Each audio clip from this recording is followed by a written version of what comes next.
يا أيها الإنسان ما غرك بربك الكريم الذي خلقك فسواك فعدلك في أي صورة ما شاء ركبك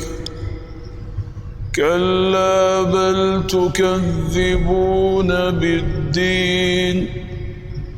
وإن عليكم لحافظين كراما كاتبين يعلمون ما تفعلون إن الأبرار لفي نعيم وإن الفجار لفي جحيم يصلونها يوم الدين وما هم عنها بغائبين وما